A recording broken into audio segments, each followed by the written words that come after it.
Happy New Year, guys. I hope you are going to have a fantastic 2024, and I hope that it brings you plenty of fun and success out in the great outdoors, whether it be hunting, fishing, camping, hiking, fall driving, whatever it is that you like to do out there, just get out there and have fun. Enjoy 2024 and wishing you all the best. Go get it. 1, 2, 3, 4.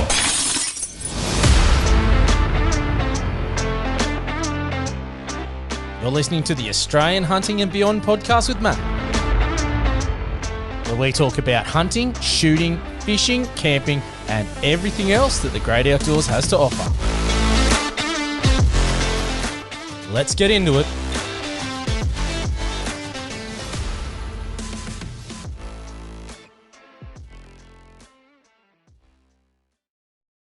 Okay, super excited about tonight because it's getting closer to summer. Well, I mean, technically we are in summer by the time we're recording this.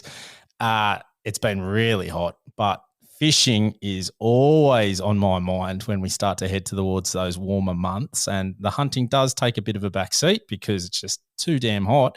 And tonight I've got a legend. I tell you what, this week it has been really cool because two people that I watch a lot of their stuff have teamed up. And Roger Osborne, thanks for joining us. But you and Starlo, mate, the fish had no hope. Let's be real. Nice to meet you, Matt. And I had a great time, actually. Really enjoyed Starlo's company. Lovely fella.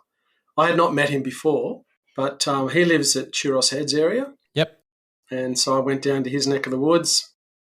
Have never been to that particular beach before, but it was awesome, mate. Fantastic. In fact, we both really had a great time, just like a couple of kids. Look, I am always in awe of what you're doing, especially around how you catch worms. It's something I try all the time and I'm nowhere near as good as yourself, but just watching you do it with ease, like it's miraculous for me. I love watching it going, what a way you do it. Yeah, thanks, mate. It's something, my dad was a beach wormer. We used to live at Collaroy Beach in Sydney. And when I was about 10, my dad was a fisherman as well, obviously. And so he would go beach worming and he was a pliers man. So he used the old pliers. And so I'd go down to the beach when I was about 10 with my dad and he was teaching me to catch worms with the pliers. But for whatever reason, even back then, I thought to myself, I want to catch them in my fingers. I didn't have anyone to teach me, but I would go with my father. I'd wait till we had enough worms to go fishing. Then I'd put the pliers away and I'd just practice, and I'd just try things and test things, and I'd practice and I'd miss worms. And then I eventually got to the point where I would catch one or two worms, which was like, yay, that was like a huge victory. And just to actually be able to catch one in my fingers. And then I thought to myself, I actually want to make it so that I just catch them in my fingers. So even when I was like only 12 or 13, I thought I'm going to leave the pliers at home and I'm just going to persevere and I'm going to make myself catch them in my fingers. And that's what I did. And so now I'm a fair bit older than that and have been catching them for a long time, but I love it. Absolutely love it. It's just amazing being down on the beach. They're really good bait, obviously, but I've learnt a lot and it's amazing. There are so many subtleties around beach worming.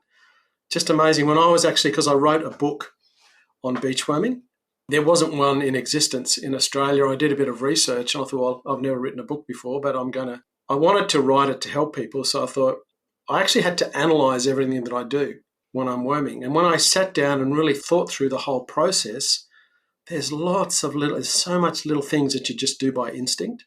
If you watch your videos, it does look so easy. And especially if you probably haven't done it before, you'd be going, oh, that's easy. I can get out and do that. And it's quite the opposite. It takes I guess I'd be saying a lifetime to master. I started out with pliers as well. I've tried both pliers with my fingers, not as successful as yourself. And I will say I was watching it with the wife and she's sitting there just going, that looks just so relaxing. Just standing there, for people that probably don't know, we might want to talk them through it a little bit, but you generally have some pilchards or fish in a stocking and you are waving that along to get the scent coming down as the wave goes back into the ocean to see if you can see these worms. the spot you were in was beautiful when you were doing it with Starlo. And my wife's sitting there going, geez, you can do the fishing. I think I'll try that. I was having a bit of a giggle because she's never tried it before. And I was like, you have no idea how hard that actually is. She should try because women are good at it.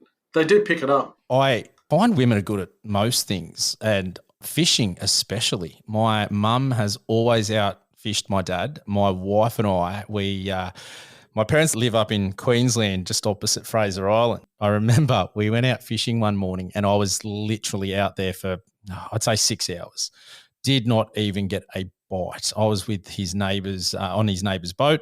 Dad was out there with my brother and not much going on. Went back in to pick my wife up around lunchtime. So not a great time to be out fishing. She came out, 30, 40 fish. And we were sitting on this boat, literally 20 metres away, fishing with the exact same bait, nothing. No, I never even got a bite, and she was just reeling them in one after the other. It was insane. My old man, he was on the same boat. He wasn't catching anything either. We're sitting here, what's going on? Like we're up Mary River, I think it was called, but it was insane. I just went, and I do remember growing up, and we are a bit linked in how I sort of grew up down the South Coast and practicing or getting involved in fishing and whatnot. And my mum was the one that used to, when they went out off, they launched at Ulladulla and went outside, mum always caught a lot more than dad. It was just sort of it just happened that way. So yeah, women are really good fishers, I find. Yeah, I don't know. There's some talk about some particular, I can't remember actually, to do with hormones or different things that, can make a difference. But I actually went fishing with my wife about 2 weeks ago locally. And it's the first time she's going to be in a video.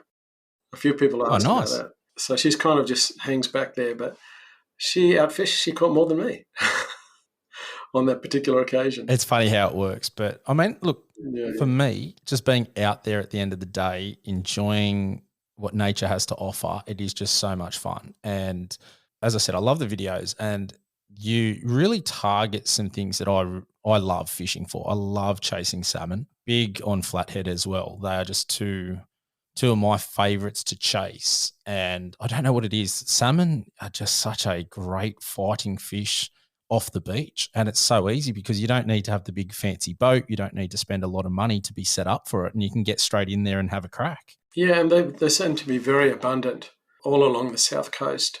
They're really quite a staple off the beach. And, when I was living in Sydney, I still caught a lot in Sydney as well. I used to fish off the rocks at Narrabeen and Warriewood Headland, caught heaps of salmon. Back then I used to throw a lot of salmon. I hardly kept any. I used to throw them back a lot. Caught a lot off Warriewood Beach and Mona Vale Beach, but they were the beaches closest to where I live, so, I tended to fish them a fair bit. I've been keeping more and eating more since I've been living down the south coast, and we really do love them. And I have guests around and cook them for guests, and honestly, they rave about the salmon. And it's not hard, we even just do them with some egg and some panko crumbs. Just dip the fillets in egg, roll it in the panko crumbs, put it in a pan with a little bit of sunflower oil. Fantastic. It's really good. I've always been a fan of eating them, and I know a lot of people don't classify them as the best table fare, but I think it's how I bleed them straight away, and I find that definitely makes a difference. So it's similar to sort of hunting, I suppose, is the more, if you can, if you shoot an animal through the lungs, it's fantastic because the blood comes out of it. So it makes the flavor taste better. And especially if it's dispatched quickly. So I find fish are very similar in that sense too. And I've always been a big fan of salmon. I do have to say my favorite is leather jacket, only in the sense only in the sense that when mum and dad were always going outside fishing, they'd bring back, and I loved just cleaning the leather jackets because they're such a simple fish to just cut down behind the spike and just peel the leather jacket back and you're good to go. And I just found it's a really nice, sweet fish, and that was always my favorite to do. So it was like the job they gave me, and I just sort of fell in love with it. And then I love the fish themselves. I do a fair bit of spear fishing, and they're not the greatest to chase when spear fishing. They tend to just sort of sit there, turn side on and look at you. So they're very easy. They are very easy. But hey, look, what's the saying? Don't kick a gift horse in the mouth. So I tend to always do take them as well. So what's your background? Because it's pretty cool what you do now and teaching about fishing. But let's get back to it. You grew up as a butcher, I believe? Yeah, my dad was a butcher. He had his own butcher shop. But when I left school, I really didn't know what I wanted to do. And my dad said to me, why don't you go up the road to the local butcher shop and offer to work 2 days a week for free to get experience? So I said, yeah, okay. So I went up to the local butcher in Narrabeen. They had about 12 full-time butchers in this shop, so it was a big butcher shop. And I just said, look, I just would like to learn, and I'm happy to work for nothing, 2 days a week. I started washing dishes and helping in the butcher shop. And then after 2 or 3 weeks, I think they felt guilty. So they said, no, look, we want to pay you. And then I'd been there for about 3 months and they offered me an apprenticeship. So I never ever had an interview after school. Just that's how I got a job. So anyway, I did my apprenticeship. I finished my trade as a butcher. When I was at East Sydney Tech, I just found that I really enjoyed, because I when you're cutting meat, I like things neat. I like presentation. When I slice steaks, I like them to be uniform. And I found that I was getting really good marks at Tech without too much effort. So it motivated me. And I ended up getting number one best practical butcher at East Sydney Tech 2 years in a row.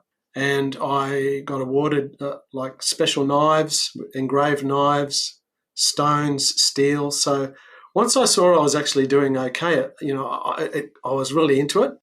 And so and then I actually got nominated for what's called the Bronze Medallion out of all trades in New South Wales. So I did really well when I was at Tech for a butcher. And then when I finished my apprenticeship, I worked for another 2 years full time. But my father had a catering business. So my dad had transitioned from, well, what happened? He was a butcher, but he got cancer. And after getting cancer, he didn't have the strength. So he started cooking spit roasts for people because he had the meat skills and he had the contacts. And so he started doing catering. Would you believe, Matt, that back then, what my dad used to charge, he used to charge $1 a head for as much meat as you can eat. Stop it. True.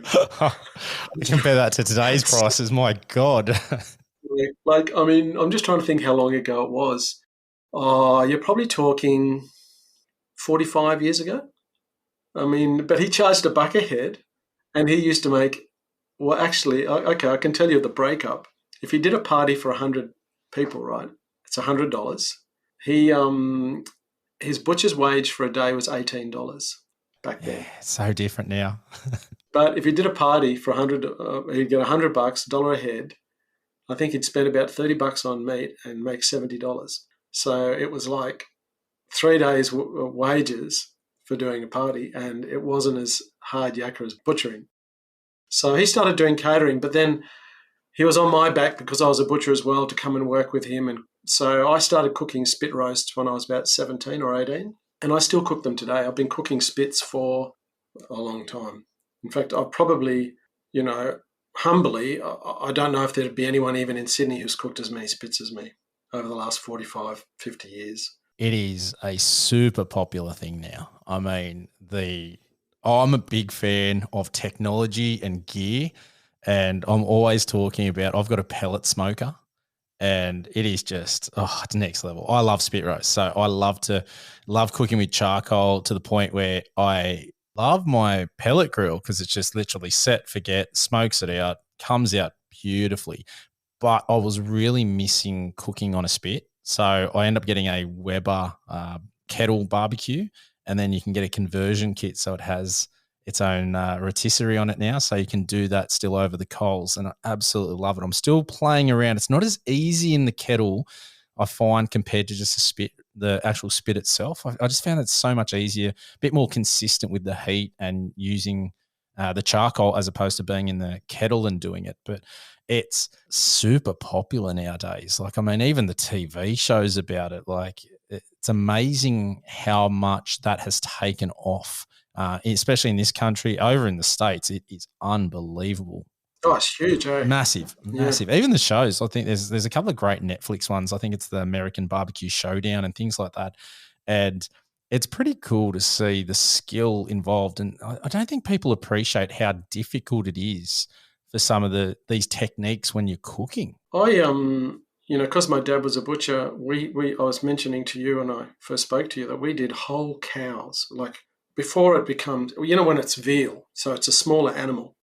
We would cook whole cows, whole pigs, whole butts of beef on the fire, you name it.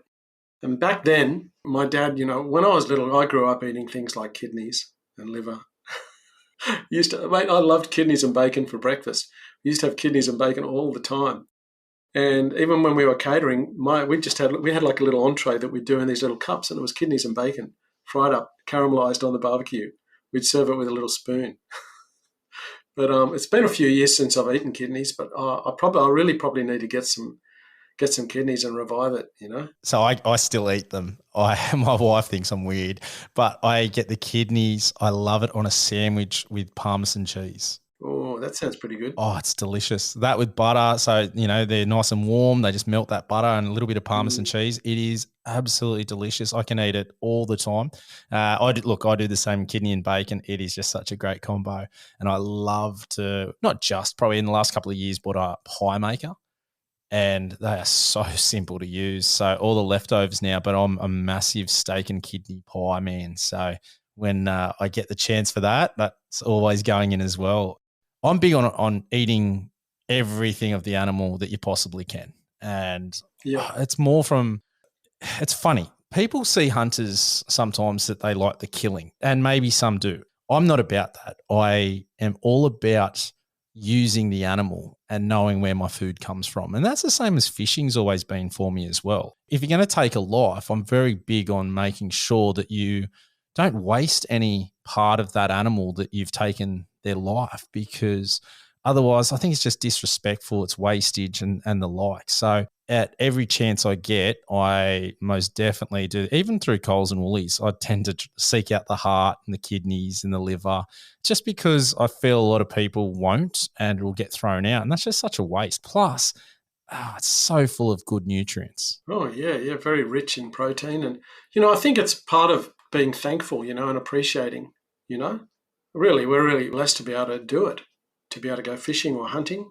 I think I mentioned to you, we recently bought a parcel of land, and it's pretty off-grid, and it's got deer on it and pigs. And I'm keen to harvest, with my butchering skills, I'd like to harvest deer every so often and just make sausages and, use all of that. Look, I started this podcast as I love being in the bush, and it's been a bit of a progression for me. So I have always been fishing and spearfishing. And then as I got older, really got into hiking and doing hike throughs and things like that. And then did a bit of time in the army and found I really enjoy shooting. So I was doing that very early as well. And probably around my, I think early 20s, I started shooting and just enjoyed that side of it. Going for a small game, but then sort of things changed, moved around, all the, as life does. And as I'm getting older and having kids, I've sort of gone, look, I'm a bit more wary about spearfishing because I've had a lot of run-ins with sharks and the like. And I've sort of been, okay, don't really want to, end up being chum. You'll be the prey instead of the person. Yeah, 100%. And, I'm not that agile in the water when you think about a shark. So I sort of sit there and I do love it, but just I think about how much it could impact my life a little bit. So not that I'm someone that lives in fear, but it is something that I'm just a bit more cautious nowadays. So with the kids. And then I was always big on the number one rule for me when spearfishing is never dive alone. And that makes it trickier as your mates, all my mates that spearfish have got kids now and you just don't go away as often. And that's been a big change. And so that's where the hunting came in. And up until a few years ago, I probably about 2017, I didn't even know we had deer in this country. And then went down the pathway of going, we've got them. And I got my R license and started chasing them around state forests. And, I'm big on just teaching myself and learning through mistakes. I'm a teacher, that's my profession. And I learn best by doing. So I know that's the best way for me to learn. Just get out there and have a crack, watch some things, learn as much as you can. And then that's where the podcast came from. I went, I really want to talk to people and learn from them as we go. So I've been on that journey and went and did my kangaroo harvesting course to learn a bit about butchering and, the like. So that was a really good one because I had a bit of an understanding from fish, but they are different, and it's a lot more difficult with obviously an animal carcass as opposed to a fish. But then I've been successful in getting my first deer, which is good, and it's just so much more meat than a fish, and I've knocked off a few goats and things like that. So it's been really good. I'm a terrible butcher. I will say that. It's I butcher the butchering for sure. You're more of a hacker. Yes. Look, I'm not terrible. Like, I've put up a couple of pictures of the last one. I got a really nice shank, actually. It came up real good. So I've vac sealed that and it looked very presentable. And I'm getting a lot better, but it is something that it's such an art form. And if you've got that skill set already, I'm envious because it is a lot of people just don't have any idea where to start. So you're already one up on a lot of people out there before you've even got to the hunting and shooting part. Yeah, I mean, I do appreciate. I enjoyed being a butcher, and it's good to have the skills. I do. I mean, I like having good knife skills, and obviously because I was cooking for a long time, I started with my father's catering business, and then I worked for him for 7 years full time, doing spits and all sorts of things. And then when I got married, my wife and I started our own catering business. So that was we got married in 1988. So we've been married 36 years next month. So we started our catering business when we got married, doing events all around Sydney. I had a commercial kitchen. I employed chefs. Actually won quite a few awards. My business, which I had a commercial kitchen in Cromer, in 2009, we won Australian Corporate Caterer of the Year. Yeah, wow. And I was presented with a plaque at Parliament House in Canberra. Our little business, up against all the best corporate caterers in Sydney, Melbourne, Perth, we had a judge. You have to actually nominate an event, and restaurant and catering would send a judge, and they would scrutinise absolutely everything. Every setup. They would, test the temperature of the food, the presentation of the food, the flavour of the food. They would even mark you on value for money based on the price per head that you had charged the customer, every aspect of service. So it's like a full-on uni exam. You have to ask permission from the client first, and they agree to have a judge come. So we went through that process, and I won Sydney Corporate Caterer of the Year twice, and Australian Corporate Caterer of the Year once, and also won Sydney Wedding Caterer of the Year twice. Wow, that's impressive. So I've got some, when you go into restaurants and you see those plates mounted on a board. Oh, yep. I've got a bunch of them. Yeah, wow. But yeah, that's not something really I talk about a lot nowadays, but I've kept them. They're wrapped up in tea towels in a tub. But yeah, so look, I've been through a lot in the catering industry. I've learned a lot. Probably the biggest function I've ever done was for 2,400 people, one event. I've done multiple functions and dinners for 500 people, up to 1,000 people. So I've done lots of different things. But I kind of, as I was getting older, because as you would understand, hospitality is quite physical. And I've done my fair share of 18-hour days and worked really hard doing that. And as I got older, I thought, well, what skills do I have, or something that I could teach other people that is probably a little bit less physical than running a kitchen and all of the different things. And so that's how I ended up starting my beachworming thing. And that's been very successful. Like, your YouTube channel is kicking some really good goals. You've got, I think over 70,000 subscribers on YouTube, which is no small feat. How did that come about of getting into YouTube? Well, at this point, Matt, I've got 60,000 subscribers, which is great. And I've had a channel for about 6 years. So it's been a gradual thing. And I've also been learning because obviously I'd never been in front of a camera. And I initially decided to write a book on beachworming because there wasn't one. And I knew, as you've mentioned, how it is actually really a difficult thing to learn. And people just need a good teacher. They need detail. So I thought, 1 or 2 pages in a magazine is just not going to do it. And that's all it was. A couple of pages here or there in the odd fishing book. So my book ended up, because I thought when I started writing the book, I thought, how long can you write a book on beachworms? Is it like going to be 5 pages? how much information is there. But it ended up being 50 pages. So I wrote that book, and I did a lot of filming and did images of all the different parts and the process.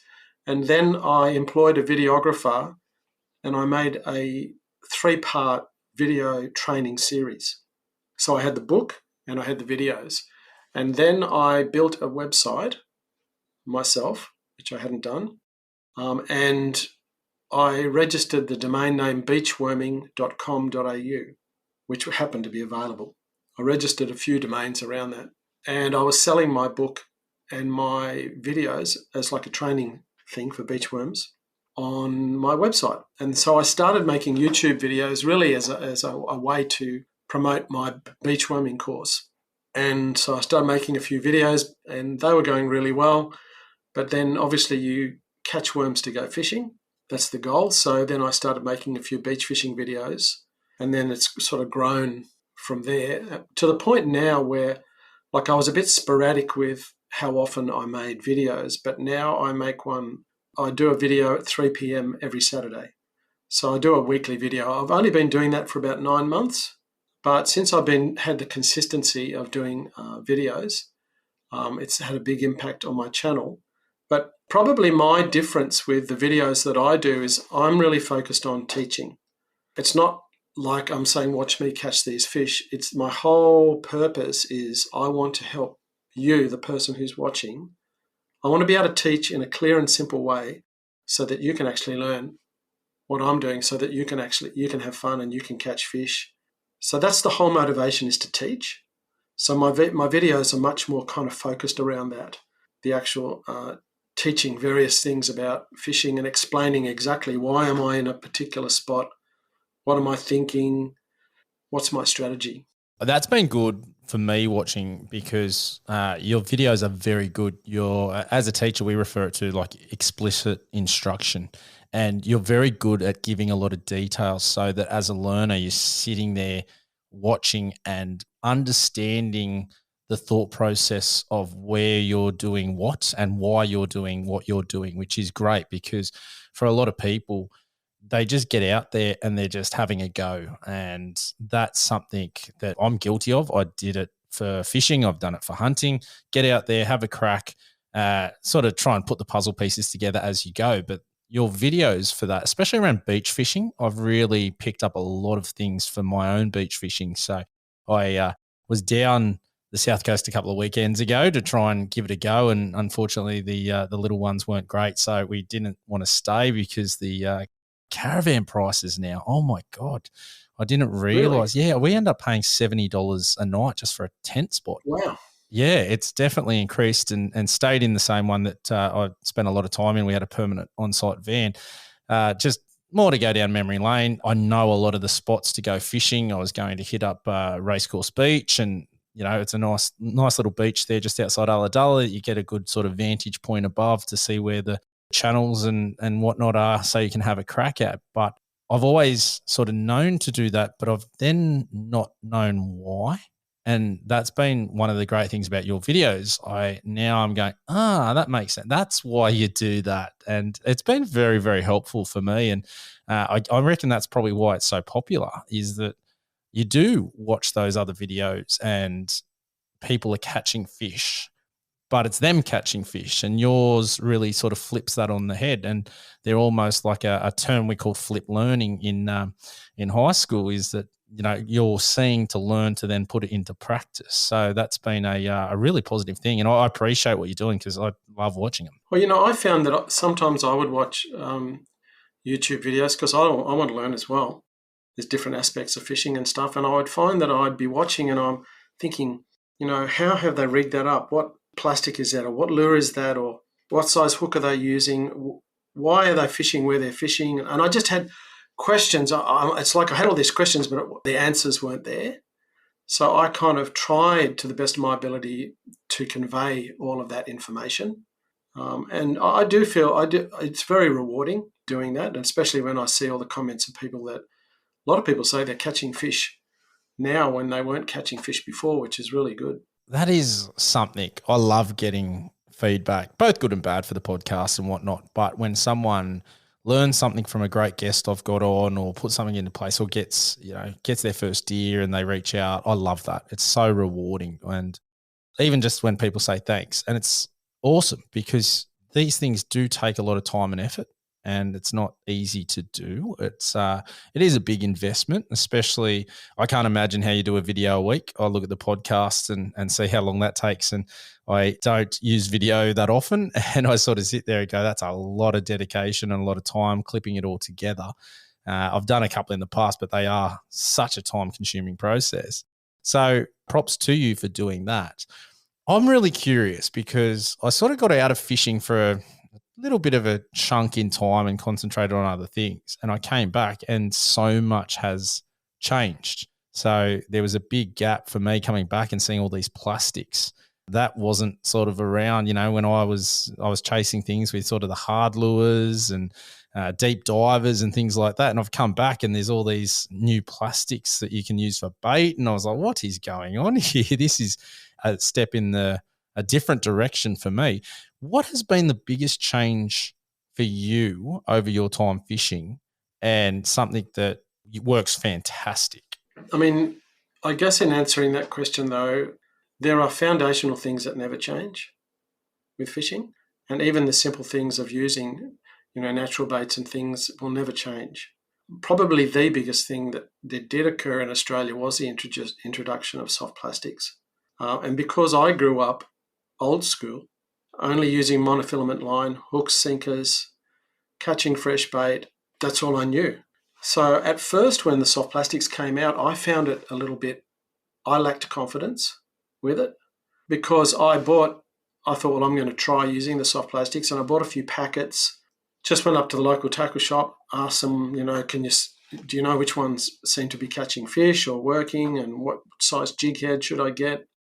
And my first use of soft plastics was in Baril Lake, flicking them out there. And my first session using soft plastics, I didn't catch anything. And then what happens is you just question yourself and you think, am I doing it right? Am I winding it in the right way? Am I using the right color? It's like, I don't know. It's like, I don't know. But I was still bait fishing, but I started persevering with that and just doing a bit. I had a kayak. And I'd go out of my kayak on the lake and I just used light line, 6-pound line, and I'd flick the plastics. And then I just started to catch a couple of flathead and a couple of brim. And once you catch one fish, it's like, it works. But for me, that was about 15 years ago. And so I've done a lot of soft plastic fishing since. And it's something that I really, really enjoy. But it was all about getting the confidence of knowing that your technique was right. And then it's like anything, once you learned that. And, soft plastics are very, very effective. They're not the be-all and end-all. I mean, it's just like braided line as well, because the whole braided line thing, that was actually another really big change, because we never had that. It was just always nylon. And then all of a sudden you've got braid. But over my period of time where I've been using that, I understand now the differences between nylon and braid, the advantages of each. And what the best applications are of the different things. And I appreciate both of them. And I do a lot of bait fishing now, but I still really do quite a bit of plastics fishing as well. I really enjoy it. It's just different ways, different methods. I do like getting out on the lake, flicking plastics, because you can certainly catch a feed. And I used to be kind of like, lure fishermen, they're just casting all the time. And it's like, I can't be bothered. They're just casting. I'd much rather put a bit of bait on and chuck it out, and I can just relax and wait for a bite. That's the way I used to be. But then now I actually appreciate, because with plastics, it's a little bit like hunting in a way, because you don't know where the fish are. So you've got to prospect and test. And when you cast a plastic out, you're bouncing it back across the bottom, or you through the water column, but you're really testing an area. And you know what? If there's any flathead there and they see something come past, they're going to grab it. But there might not be a flathead there, and you don't know, because you don't have X-ray vision. So you've got to cast at 12 o'clock and have a couple of casts. If you don't get a bite, then you go to 1 o'clock. You don't cast in the same spot, and then you work your way around. and you test an area. If you don't get anything there after 15, 20 minutes, well, then you move. I mean, you can do that if you're in a boat, but you can also do that on the land. You can walk the shore, and then you'll get to an area where you'll start catching fish. It just seems to be that's the way it works, you know. So 2 things that you touched on, moving up and down the beach. I never did that. I chucked the sand spike in, beach right out, and sat and waited, had a beer, happy days. But watching your videos, it makes complete sense. And we talked about in hunting, and a good mate of mine who lives down your way and is an avid fisherman, he's been catching a lot of salmon. So shout out there to Frank. I remember some advice he said that he got told when hunting is that if you find sign, don't keep going looking for more sign. And it's similar to what you're saying. If there's no fish there, you're looking for sign, whether it be that bite or what's going on. And there are things that definitely cross over. The other thing you touched on was Beryl Lake there. And some of the best memories I have fishing were in that lake, or are in that lake.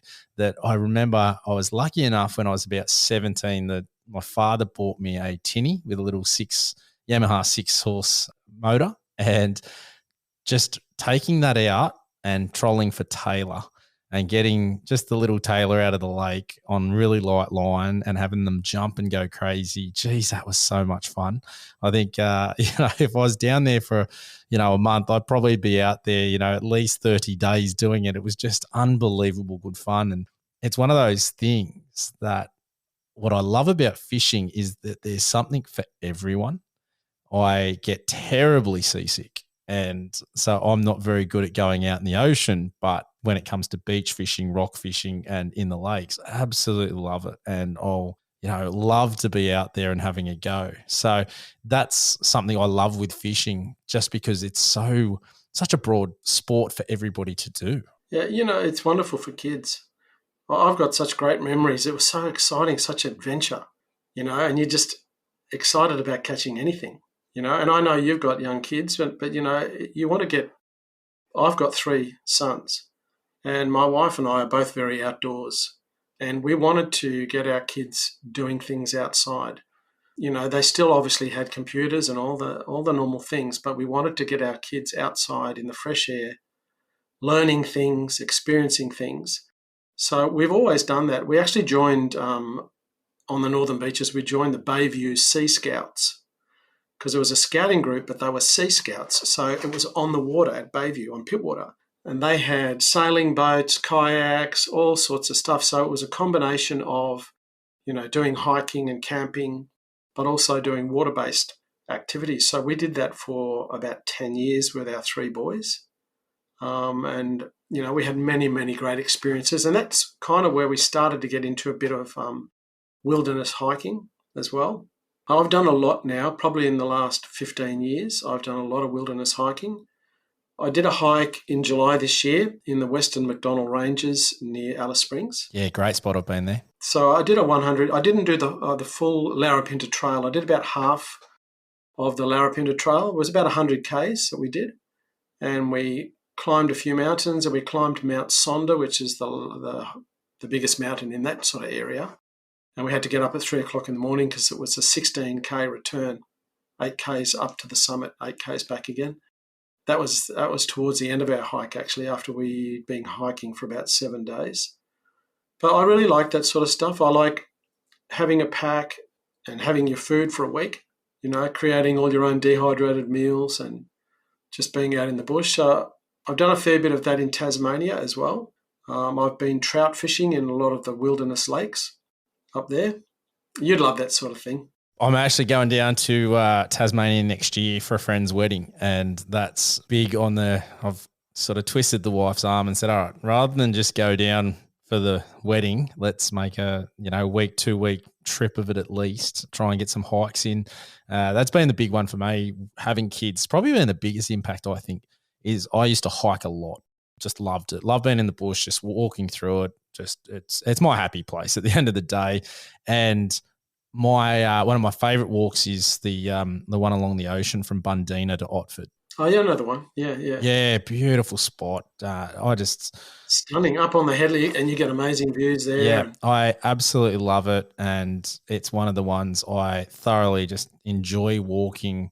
just such a beautiful time, especially depending on the time of year. If you get whales there as well, like it's so much fun. And so, yeah, for the wife, we were talking about that. So we've actually loaded up with, I've got a kid hiking pack. So an Osprey Poco Plus off the top of my head, I think it's called. So the little one goes in the back and you can strap them in. And then we've got that one and we've got another one. And we've been searching high and low because we now have 3 and trying to work out, well, we can't have 2 of these packs because then we're still one child short. So I found this little device. It's like a canvas sort of strap where you can strap a kid on the front and it connects to your pack.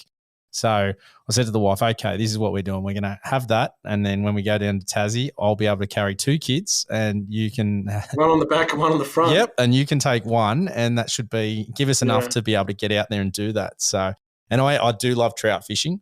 Not that great at it. I really want to learn how to use the flies rather than just spin for them. But I love what you're saying because I'm the same with my kids. It's all about just getting them out, trying to instill the love of the outdoors and adventure. And there's never a dull day in the bush is what I say. I go out and I just have such a good time and learn so much and just experiences that you'll never forget. And a lot of people never get to do. I've said on the podcast before, one of my favorite memories is being out in the bush, just sitting down, resting up against a log, knees up, and a echidna walked up and went between my legs while I just sat there. Never even knew I was there. And, there's those. And I remember as a kid, I must have been only, I reckon maybe 8. And we were in Shallow Crossing, Clyde River. I know Shallow Crossing. Yeah, great spot. And we're on the Clyde River and Dad and a couple of mates, they were on boogie boards or surfboards just floating along the river. And I was on the bank because I was too little. And I was really envious because I wanted to be in the water. But a platypus came up to them. Really? And just came up to my dad and was sniffing around his shoes and came up to so it was amazing. And we were all sort of like, what the hell? Completely wild platypus, obviously. Yeah. And I still remember that. And I reckon that's probably one of my earliest childhood memories. Just those things are so great. And I'm trying to get the little fella into fishing at the moment. So I just got him his little ugly stick combo. It's only a little 2-footer. But he's got the winding down pat now and he loves it. I've been chasing the old mud marlin up here in the Nepean River. And he doesn't leave the hook in long enough for anything to take it, but he just loves seeing that float go out and come back in. So, hey, if he's happy and he's enjoying that and asking to go back and do it, for me, that's a real positive thing. So I'm super excited to get him his first fish soon, and hopefully that'll come in the next either down here chasing carp or when I go up to Queensland. That'll be one or the other, but that'll be great fun just to get him. I think once he gets that first fish, he'll be hooked. So that's a massive win. I mean, it's time that you can spend together. It's really good. Yeah, and I think it's ongoing, isn't it? Like it's, for me, one of the things I said, I've done a lot for sport and played quite high level in multiple sports. And one of the things I just always bugged me a little bit about that was the fact that at some stage my age would catch up with me and I couldn't play. And that is where I look at fishing and hunting. It is something that you can do for the rest of your life.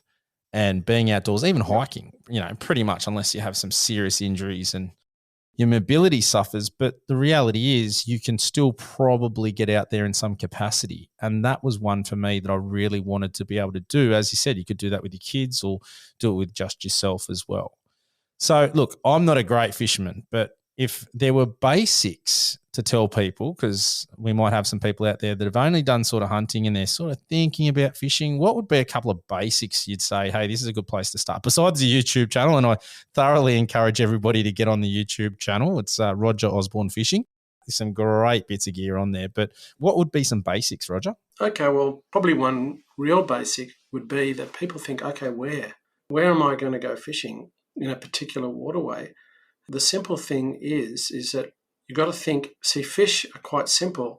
They're just looking for food. And what we look for is it's like, I guess, with hunting and we think, okay, where does natural food occur? And where the natural food occurs, that's where there'll be fish because they're looking for dinner. So I'll give you an example. If you have a wharf or a jetty, that wharf has pylons that grow. On the pylons, you have barnacles, you have mussels, you have weed, then that creates a home for crabs. And then you've got the little crabs there, and even little baby, the little shrimps, the little baby prawns. If you were actually at Baril Lake, if you went down to any of the wharfs at this time of the year and you stuck your head over and you looked on the pylon where all the weeds and stuff, you'd see these little baby prawns in there. So they are a place, they're a natural place for different size fish to come and eat. And then when there's small fish, there's big fish. So things like wharves and jetties are a good place to fish, probably for kids and families, because they have a natural kind of ecosystem of food which will attract fish to that area. Another, I guess, a very simple explanation, if you think about flathead, let's just talk about flathead for a second. If you look at a flathead, what shape is a flathead? It's a flat fish. And where are its eyes? On top of its head, looking up. Yeah, so if its eyes are on top of its head, we know that they nestle in the sand and they're ambush predators. So 95% of the time with flathead, they're sitting and they're actually waiting for their dinner to come to them. And so just thinking about that for a minute, flathead you find mainly on a sand bottom or sandy areas because they can nestle into the sand and they can sit there and wait for little fish and prawns and things to swim past. Also, typically in our estuaries, and you would know like in Baril Lake, is you have weed banks. And then generally you'll have a weed bank and it'll stop at a certain point, and then from then on it's sand. So those weed banks are, once again, these whole little ecosystems of prawns and small fish. So fish like flathead will nestle on the sand just beyond the edges of weed banks because all these little fish and things, they swim out of the cover of the weeds, So the flathead are going to be where their food is. So they'll position themselves in places like that. Also, flathead will feed where there is current because when you've got a tidal flow, that tidal flow can wash food along. And that's one of those things with them where they're sitting there in a stationary position. They're lying on, their eyes are looking up and they're just waiting for things to come past that they can grab. So if someone's going to a lake or a river or a place, you want to think, okay, where does natural food for fish occur? What type of fish do I want to catch? Do I want to fish for flathead? Where would they most likely be where that they would find food? And so you can think about those edges of weed banks. You can know that you're going to find them. They won't normally be sitting on weeds. They'll be on the sandy bottom. And, that's why moving baits like flicking plastics or lures across works well with them, or even using live mullet, because you put a live bait on and it's wiggling around and creating some movement, as opposed to, for example, if you put on a prawn, which is dead, and you chuck your line out, it's going to land in the water, it's going to sit on the bottom, and it's just going to sit in one spot.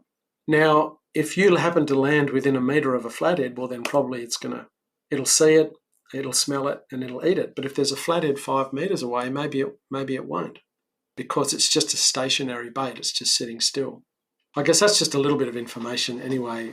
We could be here for hours and hours and hours talking about those things, but you took me back then when you were talking about the little prawns or shrimp in the weeds. I remember as a kid just getting a real fine net and scooping along the weed and catching them and little baby eels in Baril Lake. Yeah, I remember seeing the little baby eels. Yeah, they were all through there, and that was weird. Man, I remember just doing that, spending so much of my younger years down in Baril Lake there, just doing those things, and they were always fascinating, just seeing them and putting them in the bucket, watching how they wrapped around things and imitated the weed and then just putting them back. And that was so much fun. I think that's the thing with all these outdoor pursuits is I find you're always learning. And like even yourself, you've been fishing for a very long time and you're very good at it, and you're now helping a lot of other people get good at it. But I would still be guessing that you're continuing to grow and develop and change tactics and learn as you progress. Yeah, I think that's part of the enjoyment.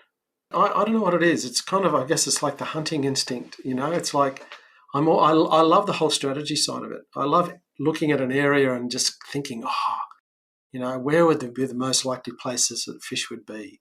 I'm always, I'm not someone who's kept a fishing diary. I know a number of guys who keep very detailed diaries of every time they go fishing, and it's really good to have a diary because you can look back and see patterns. And I think it's a great thing to do, but that's just probably not I'm not really a good administrator, But I do take note mentally a lot. if I go fishing to a particular spot and it's a certain tide and the wind's blowing a certain direction and the conditions are a certain way, and if I don't catch anything, it's like, okay, I was here at this time in these conditions and I didn't get any bites, even though I had really good bait and it was a nice time of the day. So I just put that in my memory bank. When I used to fish for drummer off the rocks, fishing for drummer, there's all sorts of subtleties. Like some places, there's only 2 hours of the tide, which is any good because it's got to do with how much water is there. Like some places are good at low tide, some places are good at high tide, but the only way you can find out is by actually just going all the time. And then you'll find at particular points, it's really good. And so I used to just spend the time. But then when I'd have a really good session, I'd remember this spot works really good at low tide when the swell is from the south and it's less than a metre. So then when I was going to go fishing off the rocks on the northern beaches, because I'd fished off the rocks so much, if I knew it was a northeast swell at about a metre and such a wind, I'd know, well, this place, this place, this place, and this place are going to be suitable under these conditions. Or if it was a different direction or I guess you only learn that stuff by practice. Yeah, I like learning all of those things. And now I'm in a relatively new area on the south coast because I grew up on the northern beaches. I've only been here for 5 years, even though I did holiday here a lot. So when I moved down here, it's like I've got a whole lot of new headlands to learn. And it's like that with rock fishing. I've actually just got to put some time in to get down there, get to know the terrain, how it'll work in different conditions and test and try. So I'm doing that down here. I'm learning. I'm learning this part of the coast. Beach fishing's not so difficult. Beach fishing's much easier because the same kind of principles apply here as they would at Narrabeen or pretty much anywhere up and down the coast. When you look at the actual features on a beach and different things, that's a lot easier than rock fishing and reading the terrain when you're rock fishing. That was something I always enjoyed. I found I did a lot of spear fishing where I liked to try and do rock fishing because I could get underwater and see what was going on, what structures were there, to give me a little bit more information that sometimes you don't get when you're above the water. But what a great spot down there, South Coast. I absolutely adore it. And Ulladulla is just such a beautiful spot. There's so many memories and so much of my young life chasing fish and learning all outdoor skills came from down there. So it's a place that's definitely close to my heart. I do remember on Racecourse Beach there one time we were fishing off the rocks and my old man was fishing off the rocks, I should say, and we were crabbing and trying to catch some crabs, and he was chasing groper at the time, but some people were getting into tailor, I think it was off the top of my head, tailor or salmon, and he put a pilchard out with a triple gang hook, and we had a dolphin come in and pick it up and run with it. No. Yeah, we were. I remember the feeling, all of us, because it was Dad, Mum, my brother, and I. I've gone, like just gutted, like, oh my God, we've hooked a dolphin. Like, that's pretty rare. It was. The bugger was smart animals. He was just grabbing it and taking it for a run and dropping it. He did it about 3 or 4 times. And so we were just like, what the hell? So we were sort of petrified. We didn't want to wind it in. So it didn't actually hooked him. He was just grabbing it and taking it for a run. And we were just like honestly mortified that we'd potentially hooked this dolphin. Because you could see him come in, they were riding the waves. He was just playing. And it was just another thing I'll never forget. And, we still talk about it. We catch up. And that probably happened, oh God, I reckon probably 30 years ago now, but it's like it happened yesterday. So those things are brilliant. What's your favorite thing to chase? What fish is the one that if you could only go after one fish for the rest of your days, what would it be? Well, I can't give you a good answer. Or I'll give you a good answer because I don't have a favorite. I love fishing for groper. I love fishing for drummer. I love fishing for snapper. I love fishing for mulloway. I love fishing for white. I really enjoy all of them. I don't actually have a thing where I have to do, or I'm driven, if you know what I mean. I enjoy the variety. So I don't really have one single favourite thing. When I used to live on the northern beaches, I used to fish. I had a boat. I used to fish out in the ocean a bit, but my target species were snapper, mulloway, and kingfish. And I caught plenty plenty of those. But my main actually, well, that kind of leads me to what my motivation is that I like to catch fish that I enjoy eating, and that's probably my motivation. Is I enjoy eating fish, and I mean, obviously, we love eating whiting. It's beautiful, delicate white flesh. My wife loves whiting, so that's obviously a motivation for me to catch whiting because she loves them. Yeah, so generally, I'll focus more on the things that I like to eat, and I just find it all super exciting. Totally understand there. We used to do that spearfishing. I would only shoot something that I was going to eat. Like it was never about just shooting something for the sake of it. It was find something that was legal size, that was good eating, that I really wanted to target. And generally found that was red mowies. They were or banded Okay. moong. They were fantastic to eat, and they down the south coast there's some really good spots for them, and they're a tough little fish to chase as well. So I did like the fact that it was a challenge. Like I'd still shoot a leather jacket, I'll be honest, because I do love eating them. But the red mowies were always one that I'd really like to chase because I just found they were very finicky. So as soon as you started to drop down or get into that, they weren't like a lot of fish will come to you if you sit on the bottom or get down because they're a bit curious, don't know what's going on. Whereas I found the red mowies down there didn't like that, and they were a bit of a challenge. But there's just so much to it. I get why you can't give me a straight answer there because it is such and they all have such a different challenge to them. Like you mentioned drummer before, it's such a different way than chasing flatties or, that is great. I do love that. And I also like it when you don't know what's coming in on the end. Do you still get that? Because you've done such a fair bit of it now. And I noticed on a couple of videos, you sort of were predicting pretty accurately of what was coming in. Has there been too many times now you get surprised on what's on the line? Not from the point of view of knowing how different fish fight, because some fish are very easy to tell the way they fight. Snapper and brim tend to do like head knocks, like kind of almost rigid head knocks, and they knock their head. They both do the same sort of thing. Trevally will kind of bounce around like that. They kind of do like that. Different fish feel different. So that's why you can say it feels like this or it feels like that, just purely because of the way that they fight. But it's hard to tell sometimes. You do get tricked. You think you've got something on, but it's a different fish to what you think, but it's all good. Yes, I mean, any time out fishing is a win at the end of the day. So you do courses as well, don't you? Do you teach people in person or online? This year I rode a lake and river fishing course because the first one that I did was my beachworming course. My lake and river course has 27 videos in it. It's not on YouTube. I basically thought through the whole process of fishing in estuaries and lakes and rivers, including all the target species and bait and everything. So I've created that, and the 27 videos all have teaching notes with them. So I sell that lake and river estuary course on my website, which is rogersfishing.com. So I have a YouTube channel, but I also have rogersfishing.com.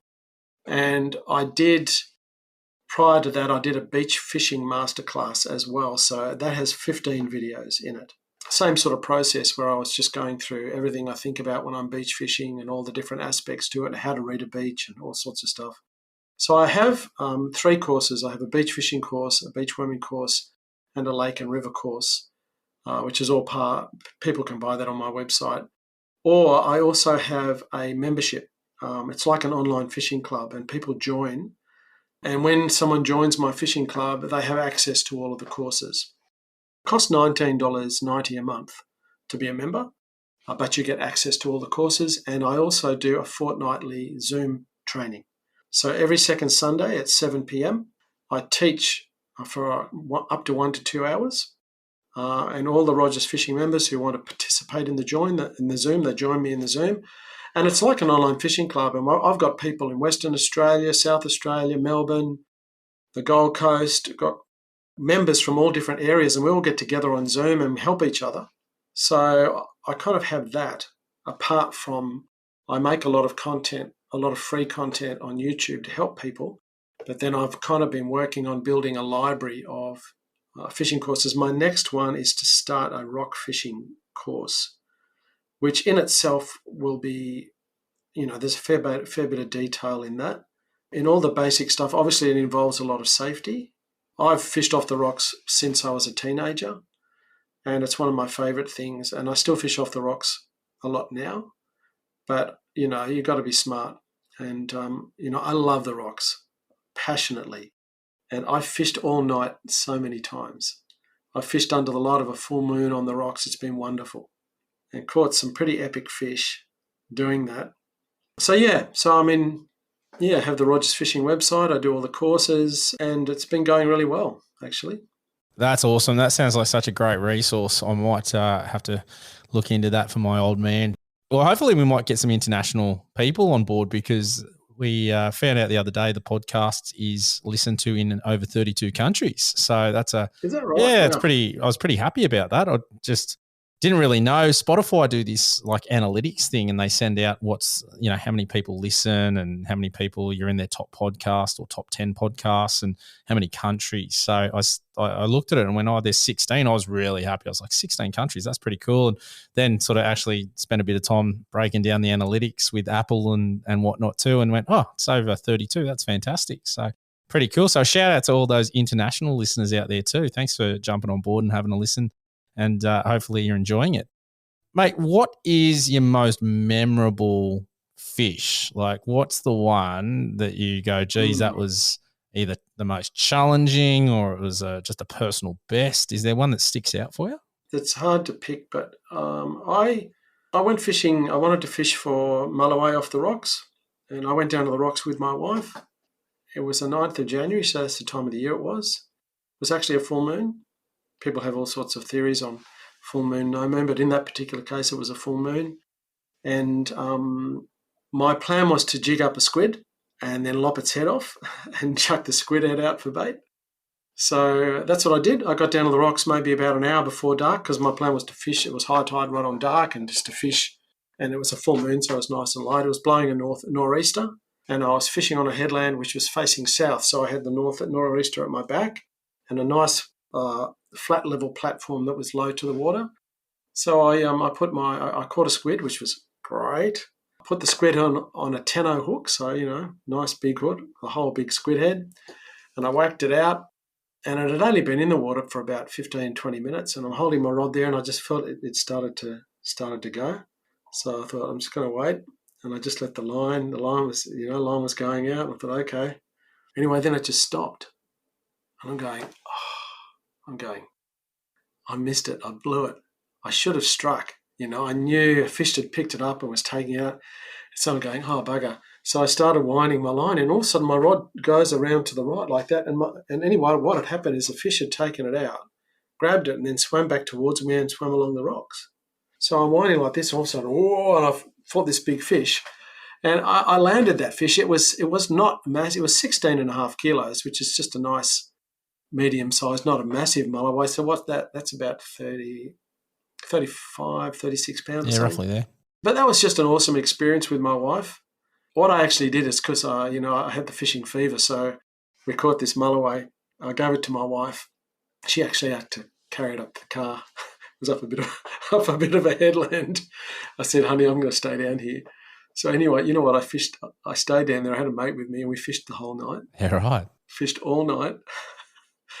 I didn't get any more bites after that, but at 7 o'clock the following morning, I caught another mulloway. Oh, your patience paid off. So I'd been there all night. It's funny. So almost like 7 o'clock the night before I got one. Similar tide the following morning, I got another one. I actually, So I had a few good experiences in that particular place fishing for mulloway. That's just one experience, but it was just enjoyable. Whenever you kind of have a goal and you catch the bait that you want to catch, and then you achieve what you want to achieve, is really good. I think that's a big one compared to hunting, is that you do get to catch the bait. And we're so lucky. It's so much fun to do it, whether it be chasing, pumping nippers, or I love chasing squid with a prawn jig, and just like there's some great spots down the south. I reckon you probably go to similar ones, but they are Probably. So much fun. And then just being able to, even prawning, getting in there, doing that, it's almost like it's a more of a complete circle when you are catching it than, I look at hunting and I love hunting, but you're finding animals and then hopefully shooting them. Whereas with fishing, you can catch the bait. So it's like all these additional steps to really round out the whole process.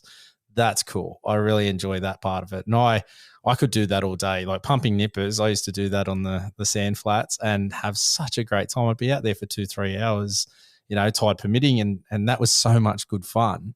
And then, I obviously fished with them, but if you didn't get a fish, it was still okay. And, if you got baited, you're like, oh, I didn't spend a heap of money. I just spent time, which was fun anyway. So they're all fantastic times.